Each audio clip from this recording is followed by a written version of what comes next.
예수께서 여리고로 들어가 지나가시더라. 삭개오라 이름하는 자가 있으니 세리장이요 또한 부자라. 그가 예수께서 어떠한 사람인가 하여 보고자 하되 키가 작고 사람이 많아 할 수 없어 앞으로 달려가서 보기 위하여 돌 무화과 나무에 올라가니 이는 예수께서 그리로 지나가시게 됨이로라. 예수께서 그곳에 이르사 쳐다보시고 이르시되 삭개오야 속히 내려오라. 내가 오늘 내 집에 유하여야 하겠다 하시니 급히 내려와 즐거워하며 영접하거늘 무사람이 보고 수군거려 이르되 저가 죄인의 집에 유하러 들어갔도다 하더라. 삭개오가 서서 주께 여짜오되 주여 보시옵소서. 내 소유의 절반을 가난한 자들에게 주겠사오며 만일 누구의 것을 속여 빼앗은 일이 있으면 내 갑절이나 갚겠나이다. 예수께서 이르시되 오늘 구원이 이 집에 이르렀으니 이 사람도 아브라함의 자손이로다. 인자가 온 것은 잃어버린 자를 찾아 구원하려 함이니라. 누가복음 19장 1절에서 10절 말씀. 아멘. 우리 박수 한번 칠까요? 네, 감사합니다. 네. 오늘 이제 이 방금 읽은 말씀을 가지고 그가 오신 이유라는 제목으로 말씀을 전하겠습니다. 오늘 성탄절인데 목사님이 성탄 본문은 안 하시고 왜 삭개오 이야기를 하실까 생각하는 분이 있으실지 모르겠습니다. 오늘 본문은 이제 직접적인 성탄 본문은 아니지만 예수님이 이 땅에 오신 이유를 아주 선명하게 잘 드러내고 있는 본문입니다. 그리스도의 오심이 곧 성탄의 본질이기 때문에 오늘 본문을 통해 예수님이 이 땅에 오신 그 이유가 무엇인지 우리가 함께 살펴보므로 성탄의 은혜를 함께 나누고자 합니다. 성탄절이 되면 의례 보게 되는 영화가 있는데 크리스마스 캐럴이라는 영화입니다. 이 영화는 셰익스피어에 버금가는 영국의 그 대문호 찰스 디킨스가 1843년에 단편 소설을 썼던 걸 영화한 것입니다. 주인공은 우리가 잘 알고 있는 에버니저 스크루지라는 인물입니다. 아주 인색하고 냉정한 구두쇠로 이제 우리는 크리스마스를 매우 좋아하는데 크리스마스를 매우 싫어하고 또 인간관계를 중시하지 않는 자였습니다. 그가 크리스마스 이브에 과거와 또 현재와 미래라는 그 크리스마스 유령을 만나면서 삶의 의미를 깨닫고 변화되는 이야기입니다. 우리가 몇 해 전 성탄절에 함께 교회에서 보았는데 여러분 기억나시는가요? 이 이야기를 하는 이유는 이 스크루지와 매우 흡사한 인물이 오늘 본문에 나오는 바로 이 삭개오라는 인물입니다. 자, 이 삭개오가 어떤 자인지 오늘 본문 2절이 소개하고 있는데 우리 어린이들도 한번 같이 읽어보도록 하겠습니다. 삭개오라 이름하는 자가 있으니 세리장이요 또는 부자라. 아멘. 자, 여기 보니까 삭개오 먼저 세리장이었다고 합니다. 예수님 당시 세리는 사람들이 무척 혐오하던 그런 직업이었죠. 세리는 로마에 바칠 세금을 이제 거두어 드리는 자들이었는데 필요 이상으로 많은 세금을 거두어 드림으로 사람들에게 원성을 참 많이 샀습니다. 왜 세금을 필요 이상으로 많이 거두었을까요? 자신의 주머니를 채우기 위함이었습니다. 그는 그렇게 부자가 된 자였습니다. 열심히 일해서 번 돈이 아니라 선량한 백성들을 착취해서 빼앗은 돈이었습니다. 더구나 이 삭개오는 세리장이었는데 오늘로 말하면 대도시의 세무서장 정도 아마 되지 않을까 싶습니다. 그러니 삭개오는 돈과 권력을 한꺼번에 쥔 자였고 오늘로 말하는 그 갑 중의 갑이 바로 이 삭개오였습니다. 그렇게 재산을 불려나갔던 것이죠. 삭개오는 돈이 자신을 지켜준다고 철저히 믿었던 사람입니다. 그러니 그의 인생에 돈이 전부였고 돈이 그의 신이었습니다. 오늘 이 시대도 마찬가지로 삭개오처럼 이 돈을 신으로 믿고 살아가는 자들이 참 많습니다. 많은 사람들에게 이 시대의 신은 만몬이고 이제 황금이죠. 황금을 영어로 뭐라고 합니까? 골드라고 그러죠. 근데 이 골드가 공교롭게도 이 단어에서 L을 빼버리면 가앗이 됩니다. 사람들이 하나님과 재물을 잘 구분하지 못하는 것입니다.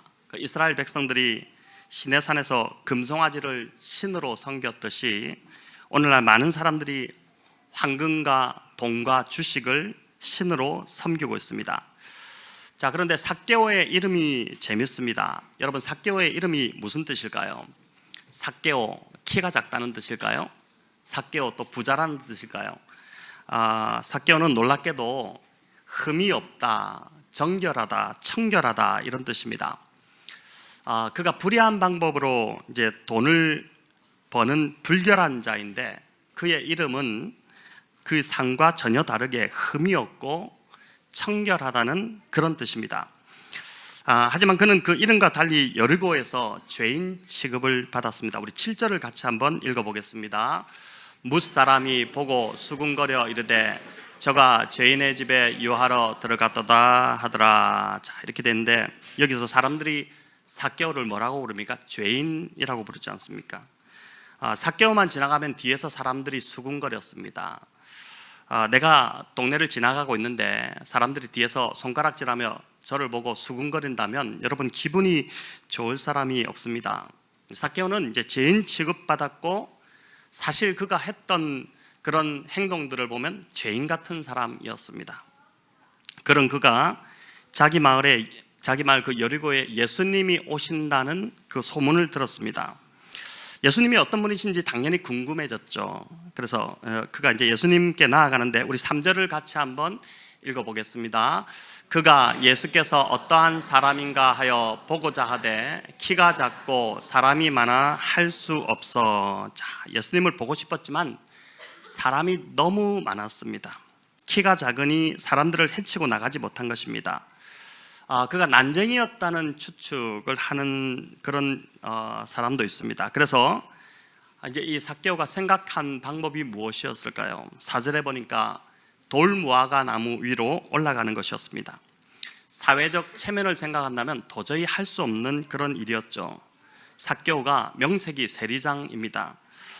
그럼에도 그가 나무 위까지 올라갔다는 말은 그가 정말 예수님을 만나고 싶었다는 것이죠. 그런데 깜짝 놀랄 일이 벌어졌습니다. 우리 5절을 같이 읽겠습니다. 예수께서 그곳에 이르사 쳐다보시고 이르시되 삭개오야 속히 내려오라 내가 오늘 네 집에 유하여야 하겠다 하시니. 아멘. 여기 보니까 예수님이 어떻게 삭개오의 이름을 아셨을까요? 그것도 돌무화과 나무 위에 올라가 있는 삭개오를 정확히 알아보시고 그의 이름을 부르셨습니다. 그날 여리고에는 수많은 사람들이 예수님이 오신다는 말을 듣고 몰려들었습니다. 그런데 하필 예수님이 왜 이 삭개오의 이름을 부르고 그의 집에 들어가겠다고 하셨을까요? 누가복음 18장을 참고해 볼 때 예수님은 지금 갈릴리에서 예루살렘으로 향하시는 길입니다. 그냥 놀러 가시는 것이 아니라 분명한 목적이 있으셨습니다. 그 목적은 고난받고 십자가를 지시기 위함이었습니다. 그런데 그 가는 길에 여리고를 들리신 것입니다. 굳이 여리고를 그 시내로 들어가실 필요 없이 그냥 곧장 가시면 되는데 그가 들리셨습니다. 하지만 이제 오늘 본문에 보니까 본문 바로 전인 누가복음 18장 35절부터 보면 예수님께서 여리고에 가까이 오셨을 때 또 한 사람을 만나십니다. 길에서 구걸하던 한 눈먼 자인데 그가 예수님이 오셨다는 소식을 듣고 예수님이 지나가는 그 행렬을 향해서 크게 소리를 지릅니다. 우리 누가복음 18장 37절 38절 같이 읽어볼까요? 그들이 나사렛 예수께서 지나가신다 하니 맹인이 외쳐 이르되 다윗의 자손 예수여 나를 불쌍히 여기소서 하거늘. 자, 길에서 거린 같은 자가 막 소리를 지르니까 사람들이 그를 꾸짖습니다. 조용히 하라고 막 꾸짖습니다. 하지만 그는 더 크게 자신을 불쌍히 여겨달라고 소리를 질렀습니다. 그만큼 이 눈먼 자 맹인의 삶이 절박했다는 것이죠. 그런데 예수님이 그를 외면하지 않습니다. 가던 길을 멈추시고 돌이키셔서 그를 고쳐주시죠. 그리고 여리고로 들어가셔서 삭개오를 만나신 것입니다. 성도 여러분, 여기서 우리는 예수님이 누구에게 찾아오셨는지를 어느 정도 간파하게 됩니다. 여리고에 수많은 사람들이 몰려들었지만 예수님은 그들 중에서 눈먼 자에게 또 그리고 삭개오, 죄인 취급받던 삭개오에게 찾아가셨습니다. 자, 눈먼 자와 삭개오, 이 공통점이 무엇일까요? 공통점이 있습니다. 이들은 사람들로부터 외면당하던 그런 자들이었습니다. 또 어느 모임에도 초대받지 못하던 자들이고 어디에도 잘 끼지 못하던, 사람들이 끼워주지 않던, 사람들이 그들만 보면 고개를 돌리고 눈을 돌리고 그냥 비켜가던 그러한 사람들이었습니다. 이들은 사람들로부터 불의한 취급받고 철저히 죄인 취급받던 자들이었고, 그래서 스스로 자기를 보더라도 참 한심하고 참 실망하던 그런 자들이었습니다. 자, 이들의 인생이 처음부터 이런 모습이었을까요? 그렇지 않을 것입니다. 어제 우리가 어릴 때 사진을 보면서 누구인지를 맞추는 퀴즈를 했었는데, 물론 보니까 어떤 분은 어릴 때부터도 좀 이렇게 험상 굳은 얼굴, 어두운 얼굴들도 있었지만 대부분은 참 예쁘고 사랑받고 이쁨 받는 그런 모습이었습니다. 아마 삭개오도 좋은 사람이 되고 싶지 않았겠습니까? 그런데 죄된 환경 속에서 또 깨어진 가정 속에서 자라면서 상처받고 배척받았을 것 같습니다. 그러면서 삭개오는 결국 돈을 붙잡는 자가 되었습니다. 난쟁이처럼 키도 작았고 어쩌면 몸도 뚱뚱하지 않았을까요? 그러니까 무시받지 않으려고 더 악착같이 돈을 모았을 것입니다. 돈만 있으면 사람들이 나를 무시하지 못하겠지, 이런 마음으로 모은 것입니다. 세상에서 자신을 지켜줄 수 있는 것은 오직 돈밖에 없다고 믿은 것이고, 그럴수록 돈에 더 집착하고 돈만 생각하게 되었습니다. 삭개오는 잘 살고 있는 것 같았지만 사실은 인생의 길을 잃어버린 자였습니다. 누가복음에는 보니까 유독 잃어버린 것을 찾는 이야기가 참 많이 나옵니다. 누가복음 15장에 보니까 목자는 무엇을 찾고 있습니까? 잃은 양을 찾고 있고, 또 여인은 무엇을 찾고 있죠? 잃어버린 드라크마 동전을 찾고 있습니다. 그리고 아버지는 집 나간 아들, 그 잃어버린 아들을 찾습니다. 바로 이것이, 이 비유가 예수님이 이 땅에 오신 목적을 너무 잘 보여줍니다. 오늘 본문 10절에 보니까 예수님이 이 땅에 오신 그 이유를 분명히 우리에게 알려주시는데, 우리 같이 한번 읽어보겠습니다. 인자가 온 것은 잃어버린 자를 찾아 구원하려 함이니라. 우리 다시 한번 읽어볼까요? 인자가 온 것은 잃어버린 자를 찾아 구원하려 함이니라. 아멘. 예수님은 잃어버린 삭개오를, 또 잃어버린 그 눈먼 자를 찾으시기 위해 일부러 여리고로 들어가셨습니다. 그냥 지나가셔도 충분히 관계없었는데 일부러 여리고로 들어가신 것입니다. 예수님은 인간의 몸을 입고 오셨지만 그분은 또한 하나님이셨기 때문에 삭개오를 알고 계셨고, 그 이전부터 삭개오를 알고 계셨고, 또 삭개오를 보고 계셨습니다. 삭개오가 하나님의 눈물이 되어버린 것입니다. 한 부모 밑에 자식이 여럿 있지만 유독 아픈 손가락이 된 자식들이 있습니다. 잘 살고 성공한 자녀들은 부모가 마음이 놓이지만 늘 마음이 쓰이는 그 자녀들이 있습니다. 밥은 잘 먹고 있는지, 또 추운 날씨에 잠은 따뜻하게 잘 자는지 늘 마음이 쓰이는 자녀들입니다. 삭개오가 바로 하나님께 이런 아픈 손가락이었고, 예수님이 여리고 그 입구에서 만나셨던 눈먼 자가 바로 하나님께는 아픈 손가락이었다는 것입니다. 주님은 이런 잃어버린 자를 찾아 구원시키려 이 땅에 오셨다는 것을 이 삭개오 이야기를 통해서 너무나도 잘 우리에게 보여주고 계십니다. 오늘도 우리 주변에는 잃어버린 자들, 하나님께 아픈 손가락이 된 자들이 너무 많이 있습니다. 그런데 그들이 잊혀진 것 같지만 사람들이 외면하잖아요. 사람들이 기피하잖아요. 그래서 그들이 사람들에게 잊혀진 것 같지만 예수님이 삭개오를 보시고 계셨던 것처럼 이런 자들도 이전부터 하나님께서 그들을 알고 계시고 그들을 보고 계시다는 것입니다. 여리고로 들어가던 길에서 자신을 불쌍히 여겨달라고 간절히 소리치는 그 눈먼 자를 바라보셨던 우리 주님의 마음이 여러분 어떠하셨을까요? 마음이 참 무너지지 않으셨겠습니까? 또 예수님 얼굴을 한 번이라도 좀 더 보겠다고 체면 다 젖고 그 뽕나무 위로 올라간 이 삭개오, 여러분 한번 상상해 보십시오. 뚱뚱하고 키 작은 삭개오. 그래서 겨우겨우 뽕나무 위로 올라가서 예수님 보겠다고 한 그 삭개오를 바라보셨던 우리 주님의 마음이 어떠하셨을까요? 긍휼히 여기는 마음이 하나님의 그 속 깊은 곳에서부터 강하게 일어나지 않았겠습니까? 제가 초등학교 5학년, 6학년 정도 때로 기억하는데 저희 어머니가 무엇을 좀 사오라고 이제 심부름을 시키셨습니다. 돈을 주셨는데 그 돈이 5,000원권 지폐였습니다. 여러분, 제가 초등학교 때면 그 돈은 굉장히 큰 돈이었습니다. 그때 이제 제가 아버지 자전거를 타고 심부름을 갔는데 자전거가 크다 보니까 안장이 높아서 앉지 못하고 자전거 그 사이 옆으로 발을 이렇게 끼워서 자전거를 탔습니다. 아마 우리 이제 그때 그런 경험들이 다 있으실 텐데, 그때는 뭐 어린이 자전거 이런 것이 없다 보니까 그렇게 자전거를 탔죠. 가다가 넘어지고 뭐 이렇게 했는데, 자, 그런데 가다 보니까 손에 지폐가 없는 것입니다. 순간 제가 얼마나 놀랬던지 오던 길을 다시 돌아가서 계속 찾았지만 5,000원권 그 돈이 보이지 않았습니다. 종이다 보니까 이미 바람에, 그날 제 기억이 바람이 이렇게 많이 불던 그런 저녁쯤 되는 시간이었는데 아마 이렇게 날아가지 않았을까요? 혼날 걸 생각하니 앞이 캄캄해지고 마음이 조마조마해지면서 도저히 집에 돌아갈 수 없을 것 같았습니다.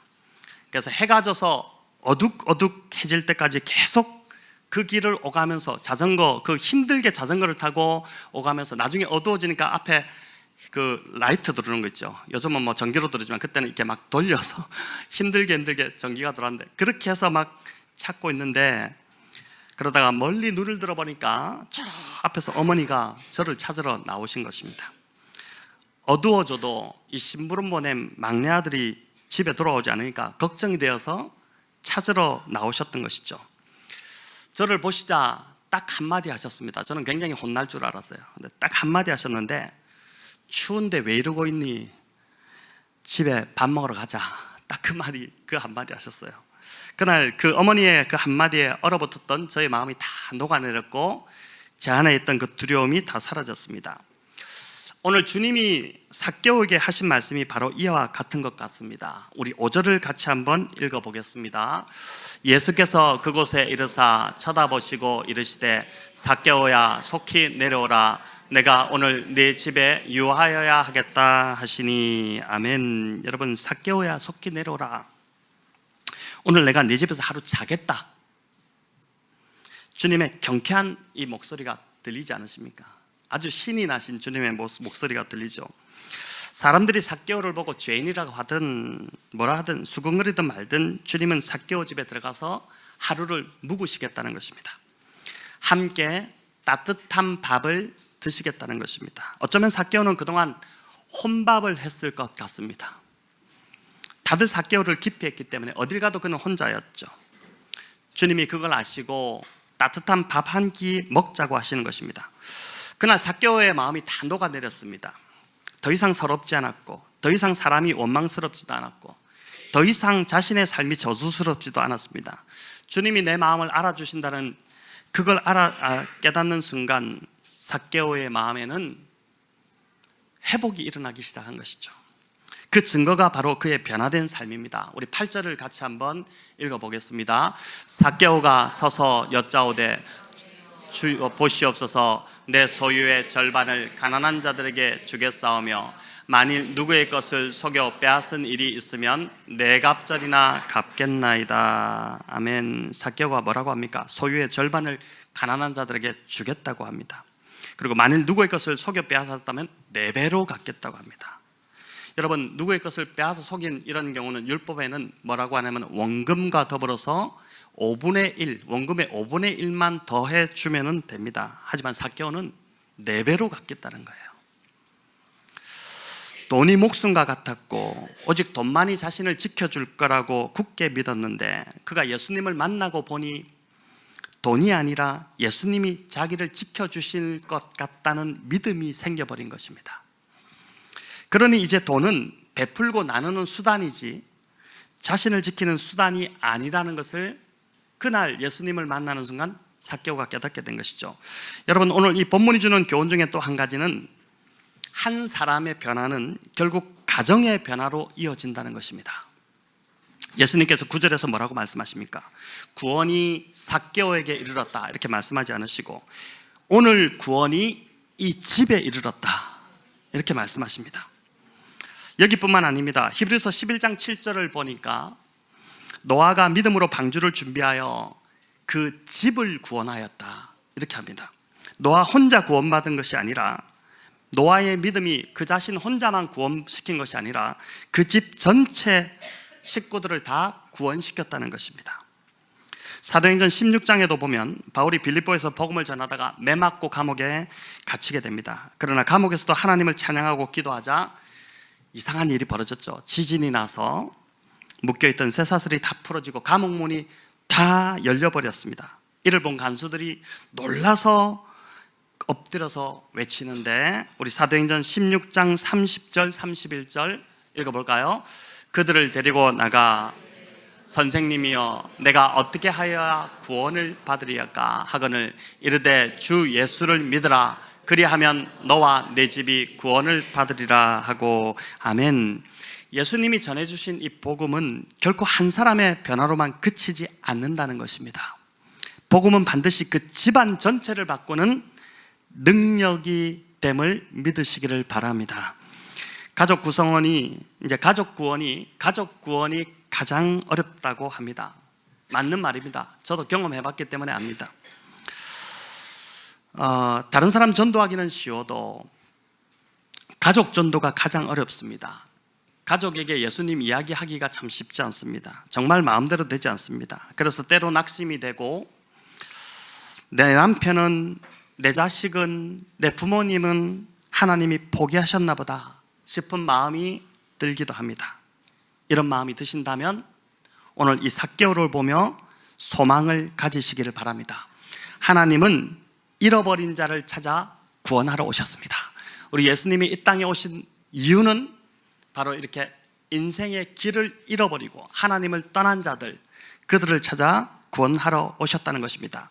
그 잃어버린 자 안에 내 남편이 있고 내 아내가 있고 내 자식들이 있고 내 부모님이 또 나의 이웃들이 그 잃어버린 자 안에 다 들어있음을 믿으시기를 바랍니다.